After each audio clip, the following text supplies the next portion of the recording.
It's a fact no one disputes. Alabama is about to execute 44-year-old Nathaniel Woods for the murders of 3 police officers he did not kill. June 17, 2004. 3 Birmingham police officers are gunned down attempting to serve a misdemeanor warrant on Woods at a home in the city's west side. Woods had surrendered to police when another man in the house, Kerry Spencer, opened fire with an assault rifle, killing officers Charles Bennett, Carlos Owen, and Harley Chisholm. Never in my life have I ever imagined going to 3 funerals in 2 days and feeling the pain and hurt that we've all experienced. The shocking murders left a city grieving. Spencer confessed to the shootings and said soon after his arrest that he had acted alone.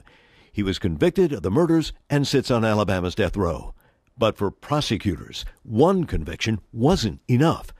They charged Woods with 3 counts of capital murder, accusing him of conspiring or being complicit in the killing of the officers.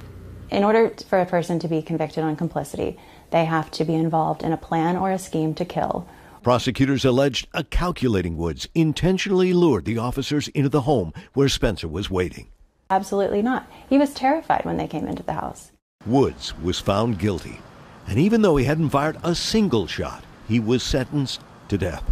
He thought it was the craziest thing in the world. He was like, how?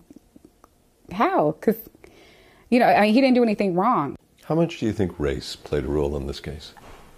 I think it did play a role. I think that if you look at the victims, it's 3 white officers.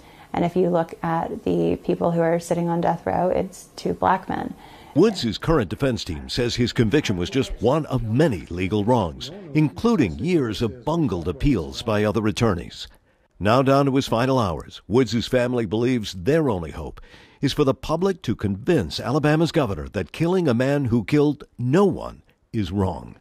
I love my brother. People need to know about this. We wanted to know what the families of the murdered police officers thought of Woods. We reached 2 of them who said they either couldn't or wouldn't talk to us.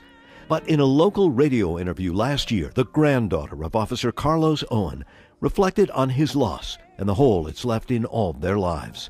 I remember how special he used to make each of his grandkids feel. That was something that he was so good at, making others feel loved and special. What would you say to the families of the officers who died? We are deeply, deeply sorry for what happened that day. But the murderer of their family members is sitting on death row. He has confessed. He is being punished. They don't need an innocent man's blood as well. Martin, you actually spoke with Kerry Spencer tonight. What's he saying? He was calling from death row, the same death row, of course, on which Nathaniel Woods is spending his last few hours. It's hard to imagine the man who has confessed to killing 3 police officers would have a guilty conscience, but it appears he does. But in this case, it's guilt over what he believes is wrong, that Nathaniel Woods in no way had anything to do with the deaths of those officers. Here's some of our conversation. You are saying that you are totally responsible for the murders of those police officers? Yes, I am. I'm the only one that shot anybody that day. And Nathaniel Woods is completely innocent, you say? Absolutely. He didn't know I was going to shoot anybody. I put this on my life, on my children's life. I swear to God, I didn't know I was going to do this. So how would Nate know? This was some spur-of-the-moment decision.